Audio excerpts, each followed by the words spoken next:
My wife and I recently bought a quiet cabin retreat in a neighborhood run by a particularly overzealous HOA. The cabin's old wooden gate was sagging, so we replaced it with a sturdier, custom-made one that fit the rustic style of the property. Enter Karen, the self-appointed HOA enforcer. Without even asking us about the change, she stormed over, claiming we had violated neighborhood harmony and demanded we remove the gate. My wife calmly explained that the old gate was unsafe, but Karen wouldn't listen. Instead, she pulled out her phone and called 911, reporting us as suspicious individuals vandalizing property. The police arrived, and Karen smugly pointed at us, expecting us to be cited. But the officers recognized us immediately. My wife is a respected city architect who had been hired by the county to revitalize historic homes, and I'm on the board of a regional conservation trust that had recently partnered with local law enforcement on a preservation project. When the officers greeted us warmly and even thanked us for our work, Karen's face turned pale. She quickly realized not only were we well within our rights, but we were actually part of the county's leadership team, ensuring the long-term protection of the community she thought she controlled. She froze, suddenly speechless, and slinked away without another word. The HOA hasn't bothered us since. The danger of jumping to conclusions is something we see all too often in everyday life, and the story of HOA Karen calling 911 over a gate is a prime example of how costly and damaging that behavior can be. When someone makes an assumption without evidence, they are essentially choosing to substitute imagination for truth.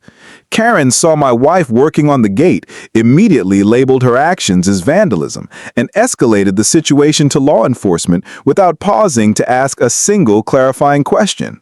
This wasn't about property damage, it was about perception, and perception without verification is where problems begin. The first educational lesson in this is that human beings are naturally wired to make snap judgments. Psychologists call this heuristic thinking, the brain's shortcut to making quick decisions. While it helps us survive in urgent situations, like crossing the street when a car is speeding toward us, it often works against us in social interactions. Jumping to conclusions based on a quick impression might feel efficient, but it rarely produces accuracy. In fact, research consistently shows that assumptions made without communication increase conflict, misunderstandings, and, in some cases, legal consequences. Karen thought she was protecting the neighborhood, but she was actually creating a false emergency, wasting police resources and damaging her own credibility. Another dimension of this issue is how assumptions reveal more about the person making them than the target of their judgment. By calling 911, Karen demonstrated fear, suspicion, and a need to control, but none of that reflected who my wife or I actually were. The reality is that assumptions often act like a mirror. They project our biases, stereotypes, and insecurities onto others instead of allowing us to engage with reality. Karen didn't see a neighbor fixing a gate. She saw a threat to order. The problem is that the threat was imaginary, and when reality surfaced, she was the one who ended up embarrassed. Educationally, this raises the importance of inquiry over assumption. If Karen had paused for 30 seconds and asked my wife, "Why are you changing the gate?" she would have learned the simple truth. The old one was unsafe and needed replacing. That short conversation could have saved her the humiliation of being corrected by the very officer she called in. In a broader sense, communities, workplaces, and families function best when people practice curiosity rather than suspicion. Asking questions is a sign of respect. It gives the other person the dignity of explaining themselves, and it gives you the gift of accurate information before you act. Another important angle here is the cost of escalation. When someone jumps to conclusions and reacts strongly, whether by calling the police, filing a complaint, or lashing out verbally, the fallout is rarely proportionate to the original situation. In this case, Karen could have caused serious harm. Imagine if the officers hadn't known us. Imagine if they had approached with suspicion rather than recognition. False reports can put innocent people in danger, and they drain community resources that could be used to address real emergencies. Learning to pause before escalating isn't just about being polite, it's about protecting lives, relationships, and trust. Lastly, this story teaches us about the humility required to admit that our first thought may not be the right one. One of the greatest skills a person can cultivate is the ability to hold back judgment until they have enough information. That means practicing patience, listening actively, and reminding ourselves that appearances are rarely the whole story. It takes maturity to resist the urge to react instantly, but the benefits are enormous: fewer conflicts, stronger relationships, and more resilient communities. Karen's mistake is a lesson for all of us.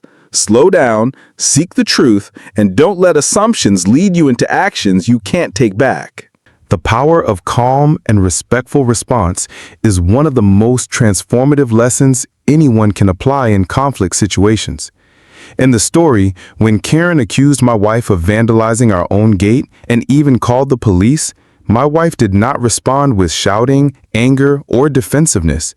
Instead, she maintained her composure, spoke respectfully, and allowed the situation to unfold without adding unnecessary fuel to the fire. This approach might sound simple, but it requires self-awareness, discipline, and emotional intelligence. The truth is that in any conflict, our response often determines the outcome more than the initial problem itself. Remaining calm is powerful because it creates psychological space between the trigger and the reaction. In stressful situations, our bodies often go into fight or flight mode, releasing adrenaline and cortisol. This can push us toward yelling, overreacting, or saying things we later regret. But choosing calmness interrupts that automatic response. It signals to others and to ourselves that we are in control. That sense of control can change the entire tone of the interaction. When my wife calmly explained the reason for changing the gate, she did not mirror Karen's hostility. Instead, she set a tone that was steady and respectful, which kept the conflict from escalating further. Respectful responses are equally important because they protect dignity, both our own and that of the person we are engaging with. Even if the other person is being unreasonable, showing basic respect communicates that you are not lowering yourself to hostility. It also increases the chance that they will eventually reflect on their own behavior. People are far less defensive when they don't feel attacked, and respect has a disarming quality that often softens aggression.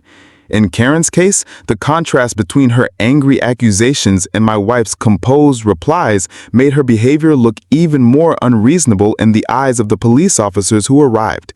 Respect exposed the truth without my wife ever needing to argue it. From an educational perspective, this teaches us about the principle of emotional regulation. Emotional intelligence experts emphasize that the ability to manage our emotions under stress is one of the greatest predictors of success in both personal and professional relationships. When someone lashes out at you, it is natural to feel anger rising, but the discipline lies in choosing not to let that anger dictate your words or actions. A calm response is not weakness, it is strength under pressure. It shows mastery of oneself, and in many cases, it shifts power away from the aggressor, who expects resistance, and toward the calm responder who cannot be provoked. Another valuable lesson is that calm and respect protect long-term outcomes. Had my wife yelled back at Karen, the situation could have spiraled into a shouting match. When the police arrived, they might have seen two hostile parties instead of one clearly overreacting. By remaining calm, she preserved her credibility and allowed the officers to see the situation for what it really was. This principle applies beyond neighborhood disputes. In workplaces, classrooms, or even family arguments, the person who stays calm often ends up being the voice of reason that others trust. Conflict may be temporary, but reputations last, and a calm reputation carries respect. Finally, the power of calm and respectful response reminds us that we cannot control others, but we can always control ourselves. Karen's actions were outside of our control, but my wife's response was entirely within her control. That choice not only de-escalated a tense moment, but also revealed a larger truth. The way we handle pressure is often the truest reflection of our character. Calmness protects peace, respect maintains dignity, and together they transform conflict into an opportunity for wisdom. Identity beyond assumptions highlights one of the most common mistakes people make in their daily interactions: judging someone's worth, role, or character based on a surface-level impression rather than reality. In the story, Karen assumed that my wife and I were either careless neighbors or even trespassers who had no right to change the cabin gate. Her quick judgment blinded her to who we actually were, individuals deeply invested in the preservation, safety, and improvement of the community. This kind of misjudgment happens all the time, and it is often rooted in stereotypes, biases, or incomplete information. Understanding why this occurs and how to overcome it is a crucial educational lesson for building stronger and more inclusive communities. At the core of this issue is the human tendency to simplify complex people into labels. Social psychology explains this as categorization, where our brains place people into groups based on appearance, behavior, or context. While categorization is efficient, it can also be harmful because it strips people of individuality and reduces them to assumptions. Karen saw us through the lens of her bias against rule breakers. But what she saw was not reality. It was a projection of her own fears. This illustrates a universal truth. Assumptions tell us far more about the person making them than about the person being judged. When we label someone prematurely, we close the door on discovering who they truly are. An important educational takeaway is that identity is multidimensional. A person is not just a neighbor or a homeowner or someone working on a gate. They may be a professional, a parent, a volunteer, a leader, or a friend. People carry stories, experiences, and talents that cannot be captured by a first glance. Karen's mistake was assuming we were ordinary residents violating HOA rules, when in reality, my wife was a respected architect entrusted with revitalizing historic homes, and I served on the board of a conservation trust. These details of our identity completely changed the narrative. What seemed like rule-breaking was actually responsible stewardship. The bigger lesson is that when we fail to recognize multidimensional identity, we not only misjudge others, but also miss opportunities to connect, collaborate, and learn from them. This principle extends into every arena of life. In the workplace, leaders who assume an employee's abilities based on one mistake might overlook their true potential. In schools, teachers who stereotype students may discourage talent that just needs encouragement. In communities, judging people by their appearance, accent, or background leads to exclusion rather than unity. Identity beyond assumptions means resisting the temptation to freeze people into snapshots and instead choosing to see them as dynamic, evolving human beings. Doing so requires humility and curiosity, the willingness to ask rather than assume, and to listen rather than project. Another valuable lesson from this point is how assumptions can damage relationships and reputations. When Karen's assumptions were exposed as false, she lost credibility with the very officers she expected to back her up. Instead of being respected as a community protector, she appeared unreasonable and overzealous. Misjudging others can backfire, often leaving the one making assumptions embarrassed or isolated. By contrast, those who approach others with openness often gain respect and build trust because people sense when they are truly being seen rather than unfairly categorized. Karen's frozen silence when she realized who we really were was not just embarrassment, it was a stark reminder that assumptions crumble in the face of truth, and that true understanding only comes through patience and respect. True community means cooperation, not control, brings us to the heart of what makes neighborhoods, workplaces, and organizations thrive. In the story, Karen believed that by enforcing rules and exerting authority, she was protecting the community. But what her actions actually did was create division, fear, and mistrust. Communities are not strengthened by control or intimidation. They are built on cooperation, shared responsibility, and mutual respect. Understanding the difference between these two approaches is an important lesson for anyone who wants to live or work in a healthier, more harmonious environment. Control operates from a place of power and fear. When someone tries to control others, their focus is often on compliance rather than connection. Karen, for instance, saw the new gate and thought only about her ability to enforce a rule, not about the safety of the property or the reasoning behind the change.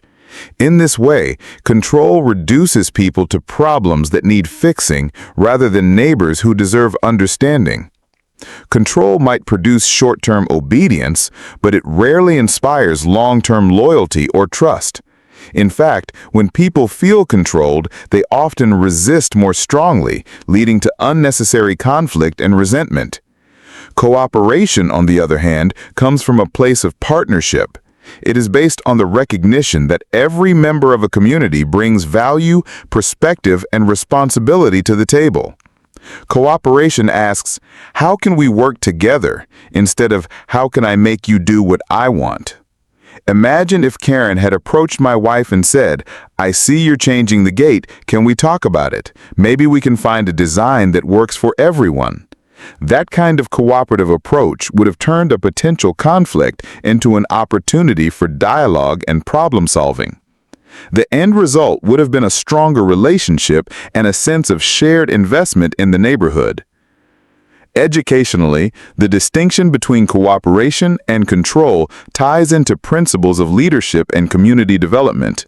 Research in organizational psychology shows that collaborative environments foster higher levels of satisfaction, creativity, and trust compared to environments dominated by rigid control. People thrive when they feel heard and included, and they withdraw when they feel micromanaged or mistrusted.